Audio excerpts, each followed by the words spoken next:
Bonjour et bienvenue à Cœur sans frontières où vous allez trouver des messages vidéo, mais aussi des vidéos cœur à cœur comme aujourd'hui, dans lesquelles je partage des sujets qui m'ont touchée en tant que femme.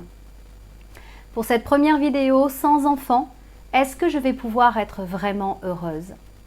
Avant d'être touchée par le problème de fertilité dans mon couple, je pensais que si j'étais heureuse jusqu'à maintenant, pourquoi est-ce que c'est quelque chose qui changerait?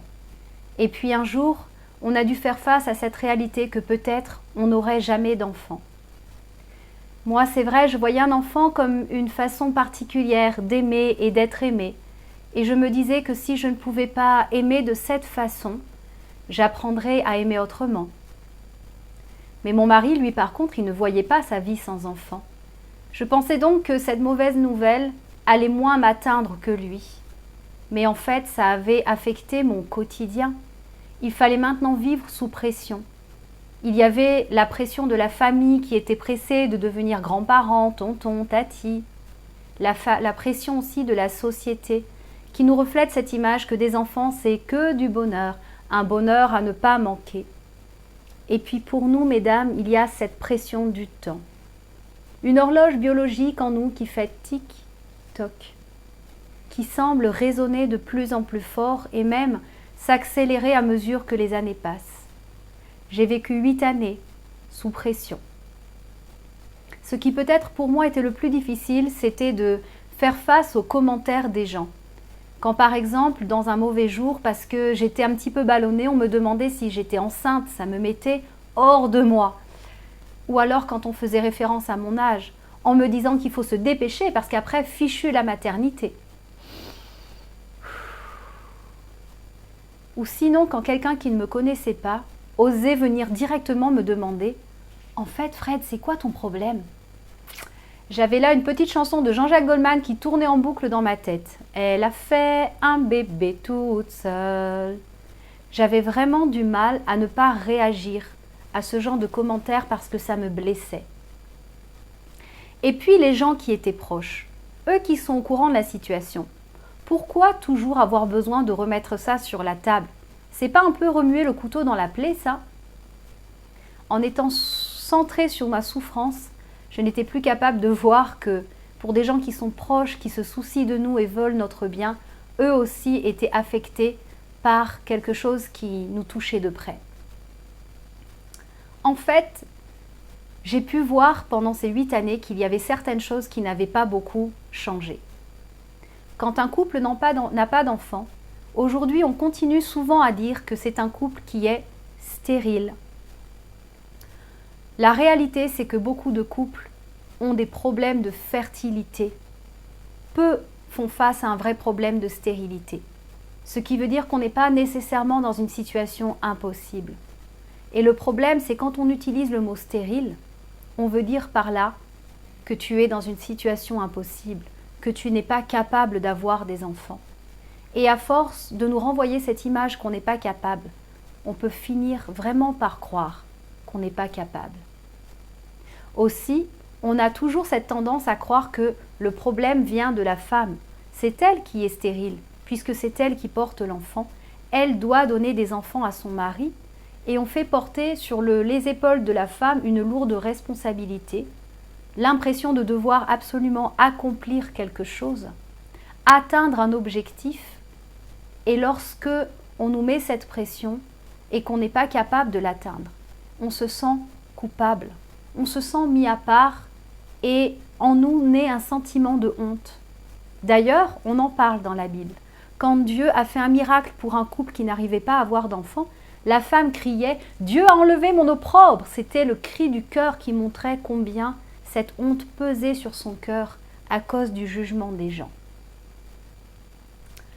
On continue aussi aujourd'hui à nous faire croire que pour être au top de notre féminité, connaître le plein bonheur et être épanouie dans sa vie de femme, il faut avoir des enfants. Ça nous donne l'impression qu'on passe à côté de quelque chose d'essentiel. Alors que nous, on sait que les couples qui ont des enfants connaissent aussi leurs mauvais jours. Oui, c'est du bonheur, mais pas que. Et en nous mettant cette pression, beaucoup de femmes se donnent pour objectif de vie d'avoir des enfants. Et lorsqu'il n'est pas atteint, il y a un sentiment d'échec qui est là. Le sentiment que la vie perd tout son sens et qu'on a tout raté. Aussi, quand on est chrétien, ce qui fait beaucoup de mal, c'est quand des gens nous disent que notre situation, c'est le résultat d'une vie de prière qui est trop pauvre. C'est parce qu'on ne demande pas comme il faut. Ou que peut-être on a dû faire quelque chose dans le passé qui fait qu'aujourd'hui Dieu a permis qu'on soit dans cette situation. Ça nous culpabilise davantage. Ça développe en nous un sentiment de ne pas avoir de valeur, de ne pas être digne de Dieu qui bénit d'autres et qui nous punit. Tout cela développe en nous une image très négative de nous-mêmes. Ce sont comme des petites pierres qui, à force de les accumuler, pèsent très lourd sur le cœur. Justement, Luc en parle au chapitre 21, verset 34. Prenez garde à vous-même de crainte que vos cœurs ne s'apesantissent par les excès du manger et du boire et par les soucis de la vie, et que ce jour ne vienne sur vous à l'improviste. Ici, Luc nous met en garde contre deux choses. L'insouciance de vivre dans l'excès, mais aussi d'accorder trop d'importance aux soucis de la vie, qui, lorsqu'ils prennent toute la place, deviennent comme un gros caillou qui vient écraser notre cœur. Et Dieu qui veut nous bénir, nous donner de son eau qui nous restaure, nous rafraîchit, nous fait du bien. Cette eau, nous sommes rendus incapables de la recevoir lorsque notre cœur, tel un tuyau, est écrasé sous le poids d'un caillou. Luc dit aussi que dans cet état, on est empêché de voir le bon, ce jour qui vient. Quand le fardeau est trop lourd, il nous pousse à courber l'échine, tomber à genoux.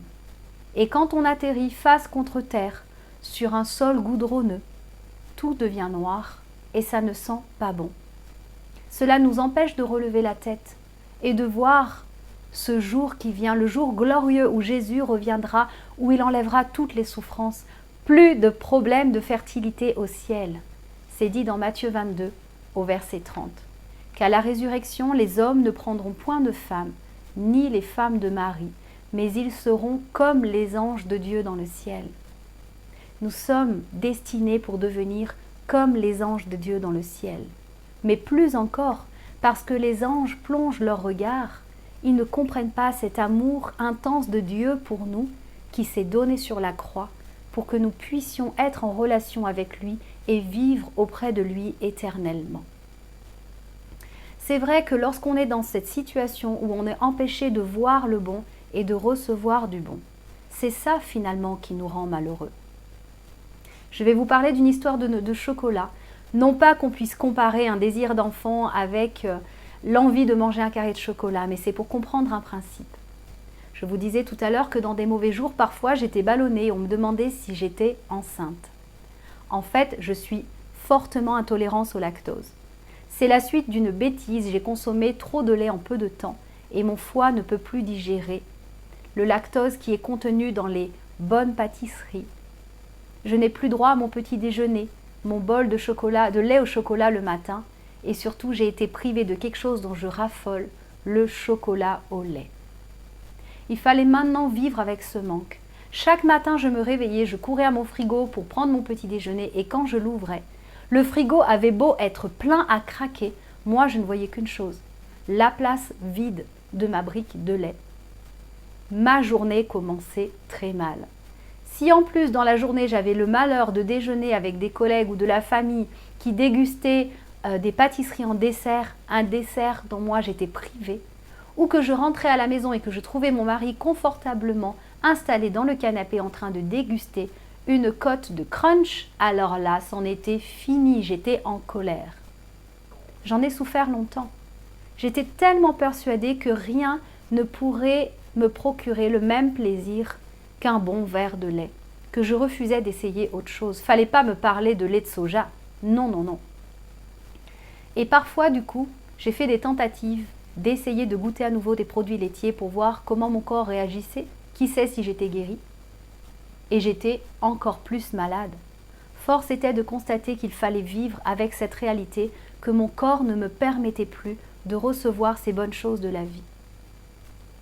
À force d'en souffrir, j'ai décidé d'un jour d'aller finalement explorer. Dans les magasins, je me rendais au rayon des produits laitiers. J'ai tout essayé. Lait de soja, lait de noisette, lait d'avoine, lait d'amande, lait de tout ce que vous voulez. Ça ne me convenait pas. Mais un jour, à force d'aller chercher, j'ai trouvé une brique de lait sans lactose. À moi les pâtisseries, même s'il fallait que je les fasse moi-même. À moi les petits déjeuners. Et puis moi qui n'aimais pas du tout le chocolat noir, j'ai goûté des saveurs que je ne connaissais pas. Chocolat à la menthe, chocolat aux cristaux de sel, ce sont mes préférés. Et à force d'aller chercher dans les rayons des chocolats, j'ai découvert Crunch au chocolat noir, M&M's au chocolat noir, Bounty au chocolat noir, qui fait qu'aujourd'hui, malgré cette réalité de lactose et de problèmes pour digérer le lactose et qui me prive des bonnes choses, ma vie ne manque pas de saveur, de goût, de douceur.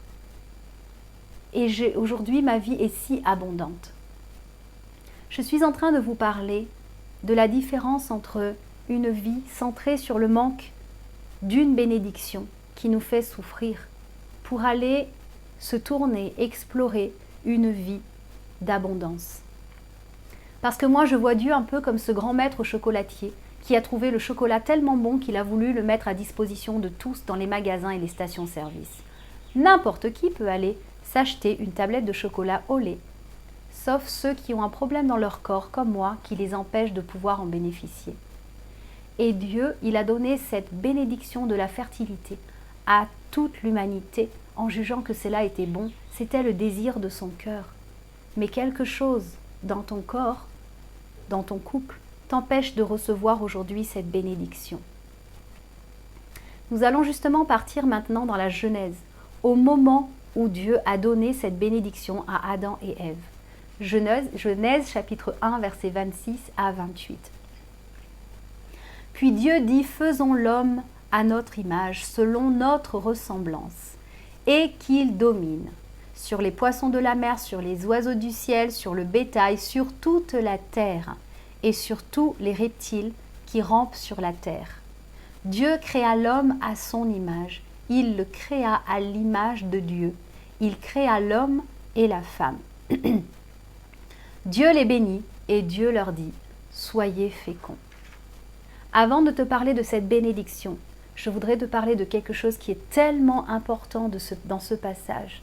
C'est la façon dont Dieu te voit, qui n'est pas du tout la façon dont le monde te voit, cette image qu'on reflète de toi, qui est négative. Tu n'es pas une erreur de la nature, tu n'es pas le vilain petit canard ou le mauvais numéro dans le lot, parce que Dieu t'a créé.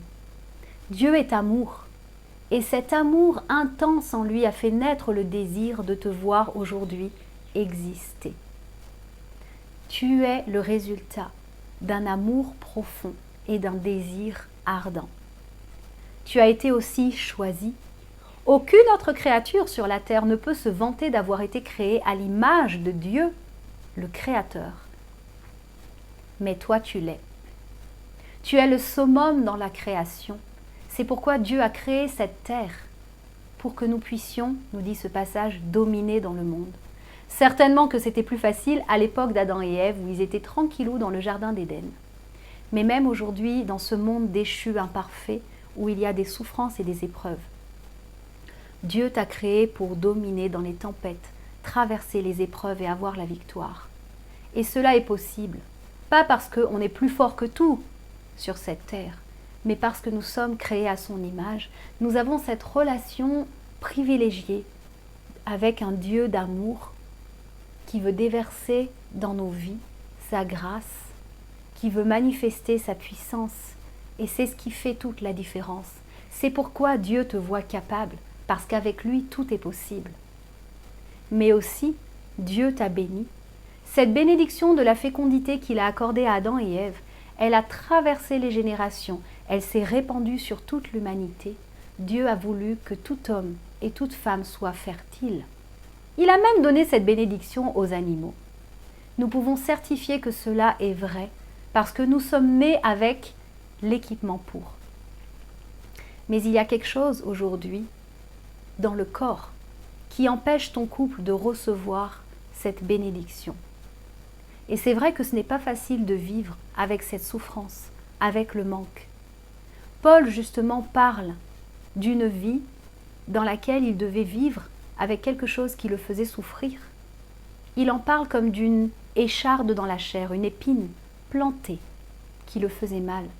Ça se trouve dans 2 Corinthiens, chapitre 12, versets 7 à 9.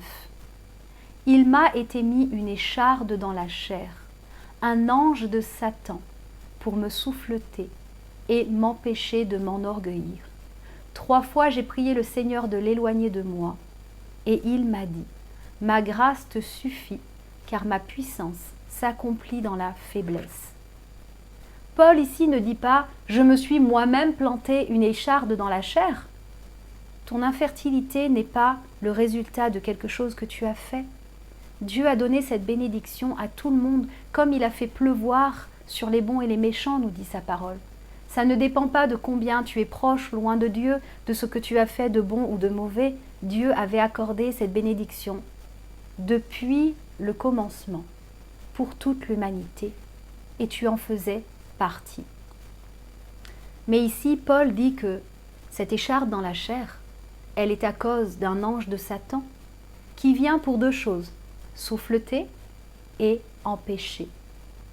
À chaque fois que tu vois une femme enceinte ou quelqu'un qui tient un bébé dans les bras, une famille heureuse, ou que les gens te font des commentaires qui te rappellent ce manque dans ta vie, cette épine plantée dans ta chair, il y a un ange de Satan qui est là pour souffleter à ton oreille, pour te faire croire que tu n'es pas capable, que tu es coupable, que tu ne vas pas y arriver, que sur toi repose la honte, la culpabilité, que tu n'es pas digne de Dieu, que tu n'as pas de valeur, que tu as échoué dans ta vie. C'est son but. En touchant à ta chair, et il a ce pouvoir dans le monde, il t'a empêché de recevoir cette bénédiction de la fertilité que Dieu t'avait pourtant accordée d'avance. Mais il veut bien plus que cela. On dit de lui dans Jean 10 au verset 10 qu'il est le voleur, qui ne vient que pour dérober, égorger et détruire. Il ne s'arrête pas au fait de t'enlever une bénédiction pour te rendre malheureuse. Non, non. Ce qu'il veut, c'est que tu perdes ton identité en tant qu'enfant de Dieu, que tu oublies combien tu es aimé et que tu crois que tu es mal aimé de Dieu, que tu oublies que tu es vraiment le résultat d'un désir, tu es la prunelle dans les yeux de Dieu, pour que tu crois que tu n'as pas de valeur aux yeux de Dieu.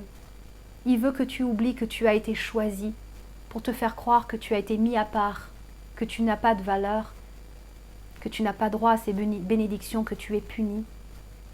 Il veut que tu crois que tu es coupable, alors que tu n'as rien fait pour et que Dieu t'avait déjà béni. Il veut croire que tu as échoué définitivement, alors qu'en Jésus tu peux avoir la victoire. Il veut que tu perdes ton identité en tant qu'enfant de Dieu pour que tu te conformes à son identité.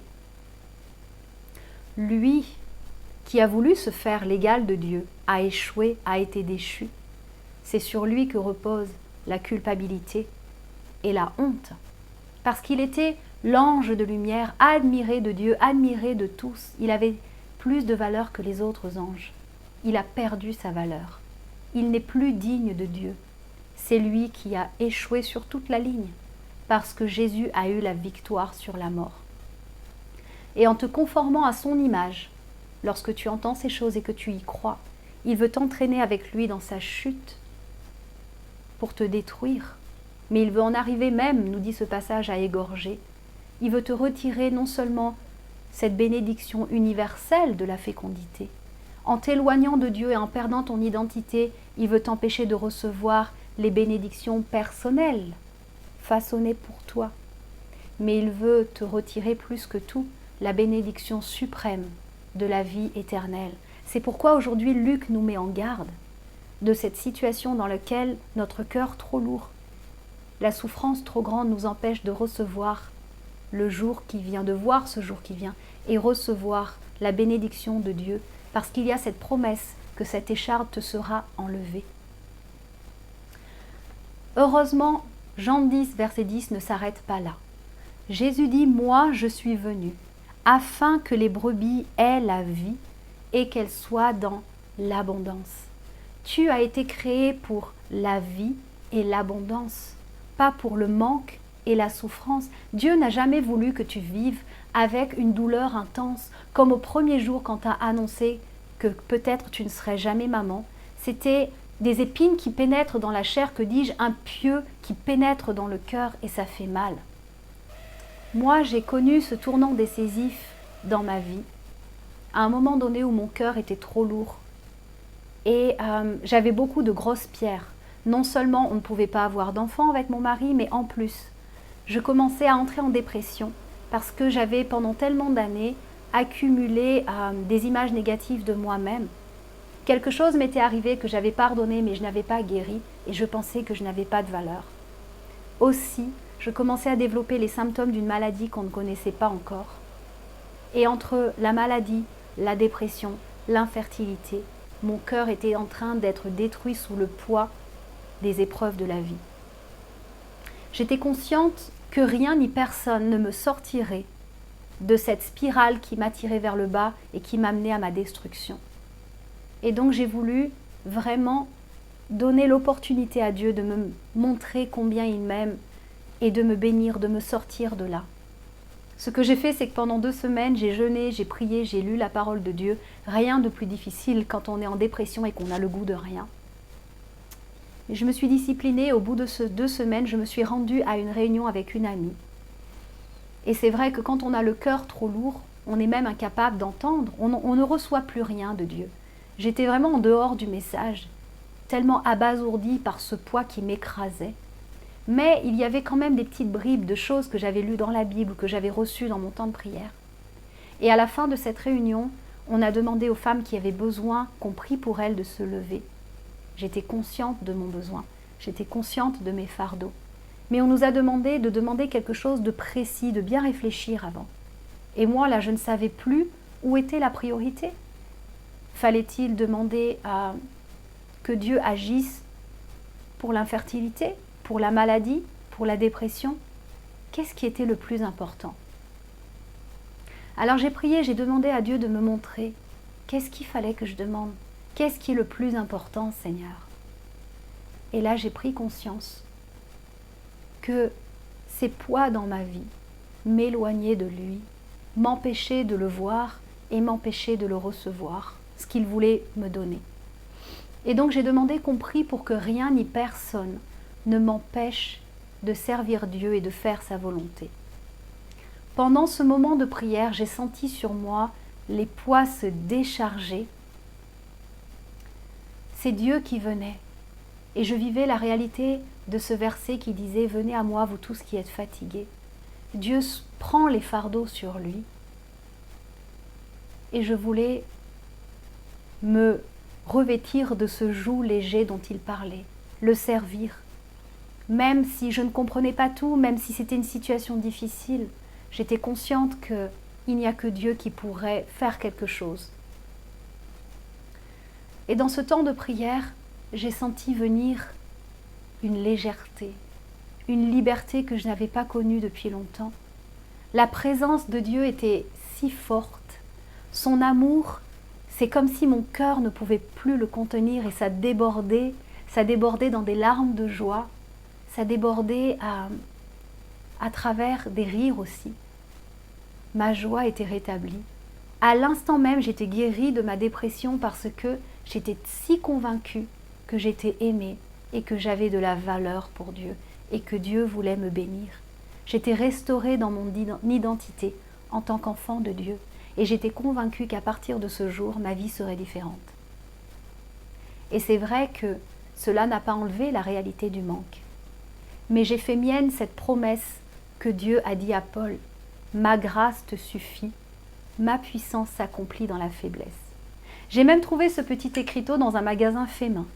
Peut-être vous le voyez à l'envers qui dit « Ma grâce te suffit ». Et je l'ai posé sur ma table de chevet près de mon lit pour que tous les matins quand je me réveille, je ne cours pas un frigo, même s'il est plein, à ne constater que le vide. Mais je me rappelle que j'ai fait le choix de faire confiance à la grâce de Dieu et de le servir, et que cela serait pour moi source de joie. Et donc tous les matins, je me réveillais comme un enfant qui était pressé de courir au frigo pour aller voir les bonnes choses qu'on y avait mis pour lui, spécialement pour lui. Et Dieu m'a béni de tant de manières. Il me faudrait des heures pour vous raconter toutes les grâces de Dieu qui se sont déversées dans ma vie. 8 années plus tard, cerise sur le gâteau, je suis tombée enceinte. Mais comme je vous le dis, c'est une cerise sur le gâteau. Parce que j'ai compris avant cela que j'étais dans le manque du gâteau. Et chaque jour, j'allais à Dieu. Il me donnait ma part de gâteau. Et moi, je faisais ma part aussi, de lui faire confiance et de compter sur sa grâce. Et ma vie a été dans l'abondance à partir de ce jour. J'ai été heureuse, mais vraiment heureuse, bien avant de devenir maman. Bien sûr, c'était un sujet de joie immense. Mais ma joie n'était plus centrée sur l'attente d'une bénédiction, à vivre des années dans le manque en étant malheureuse. J'étais dans la joie, j'étais dans l'abondance de la vie. Et c'est ce que je te souhaite aussi. Dieu n'a pas voulu que tu vives avec une douleur vive au quotidien, comme le jour où on t'a annoncé que peut-être tu ne pourrais pas être maman et que c'était une épine qui s'est plantée dans ta chair, que dis-je, un pieu dans le cœur. Il y a quelques semaines, ma petite fille est tombée dans des cactus. Elle avait des épines partout et quand ça a pénétré sa chair, elle a hurlé de douleur. Elle pleurait tellement fort, on l'a mis assise sur une table face au soleil pour enlever les épines avec une pince à épiler. Mais elles étaient translucides. Il y a des douleurs qui ne se voient pas à l'extérieur, mais à l'intérieur, c'est tellement intense. Ces épines, elles étaient si courtes, si fines qu'on confondait avec des poils. Alors parfois on lui arrachait un poil, on lui pinçait la peau et elle criait encore plus fort. Et à chaque fois que tu vois la réalité de ce manque, que les gens te le mettent devant tes yeux ou dans tes oreilles, eh bien c'est comme si on venait toucher à ces épines, te pincer la chair et ça fait souffrir. Mais à un moment donné, ma fille s'est arrêtée de pleurer parce qu'elle a levé les yeux, elle a regardé au loin et elle voyait ce qu'elle était en train de manquer. Les enfants continuaient de jouer sans elle et ça, c'était pas possible. Elle a dit maintenant ça suffit, moi je veux retourner jouer avec mes copains et mes copines. Elle a couru, le corps encore rempli d'épines, je me demande s'il n'en reste pas même aujourd'hui. Elle a complètement oublié qu'elle avait des épines dans la chair. De temps en temps, c'est vrai, le vêtement frotté dessus ou bien quelqu'un touché, et elle venait me dire, je crois qu'il reste encore une épine là. Mais elle ne criait plus, elle ne pleurait plus comme autrefois. Et Dieu voudrait que tu connaisses la réalité de cette vie abondante, pour que tu prennes conscience que ces épines qui sont dans la chair, elles sont là pour un temps, et que sa grâce dans ta vie vienne complètement couvrir ce manque dans ta vie. Ça, c'est le désir de Dieu pour toi. Peut-être que comme Paul, toi aussi tu as prié, comme moi d'ailleurs pendant des années, Dieu enlève cette épine dans ma chair. Mais aujourd'hui, il y a cette promesse pour toi, qu'il y a un jour qui vient. Et ce jour qui vient, c'est Jésus. Et il est déjà là, puisqu'on dit dans Jean 10, verset 10, que Jésus est venu pour l'abondance et la vie. Cela est disponible pour toi maintenant. Tu peux recevoir maintenant cette vie remplie de joie, cette abondance dans ta vie. C'est ce que Dieu a voulu pour toi. Et je voudrais prier avec toi maintenant. Seigneur, je suis consciente de tous ces cœurs qui sont là devant toi. Consciente, Seigneur, des fardeaux qui pèsent. Peut-être, Seigneur, l'accumulation de plusieurs petites choses, peut-être des gros cailloux, Seigneur, et qui a rendu le cœur dans l'incapacité de voir le bon que tu veux donner, et aussi dans l'incapacité de recevoir. Seigneur, tu es là près de nous, et tu n'as qu'un seul désir, retirer ces fardeaux que tu n'as jamais voulu pour nous, parce que ce n'était pas ton désir. Tu as voulu nous bénir. Et je prie, Seigneur, maintenant que tu étendes ta main dans ces cœurs meurtris et que tu enlèves une par une, pierre après pierre, pour remplir ces cœurs de ta présence, de ton amour. Tu es aujourd'hui le Dieu créateur qui dit à chacune « Je t'aime » d'un amour inconditionnel. Cela ne dépend pas de ce que tu peux accomplir. Je t'aime parce que je t'ai créé. Tu es là, Seigneur, pour nous dire que nous sommes pour toi sujets de joie, un désir ardent qui brûle dans ton cœur. Nous sommes des créatures merveilleuses à tes yeux. Tu veux nous dire, Seigneur, que nous sommes choisis parmi toutes les créatures, pour vivre cette vie d'abondance à laquelle tu nous appelles. Tu es là pour nous réconforter et nous dire « Je suis avec vous ». Tu es aujourd'hui rendu capable parce que je suis avec toi et que ma puissance va se manifester dans ta situation de faiblesse. Ma grâce va se déverser dans ta vie parce que je connais ton cœur et je sais comment te bénir et faire ta joie. Et aujourd'hui, qu'on tourne les regards vers toi et qu'on vienne explorer dans la relation avec toi toutes les bonnes choses que tu as prévues pour nous réjouir chaque jour de ce que tu fais dans nos vies et te rendre grâce et te rendre gloire pour ton grand amour pour nous. Amen. Merci de m'avoir écouté jusqu'au bout. Si tu connais quelqu'un qui traverse cette épreuve, à qui cette vidéo pourrait faire du bien, n'hésite pas à partager. Tu peux aussi mettre un commentaire. J'aimerais tellement savoir comment Dieu t'a béni, comment il a manifesté sa grâce dans ta vie, comment il t'a rendue heureuse. N'hésite pas à mettre un like et puis surtout abonne-toi si tu veux recevoir les prochaines vidéos sur d'autres sujets qui peut-être t'intéresseront. En attendant, soit dans la vie, soit dans l'abondance, c'est ce pourquoi tu as été créé.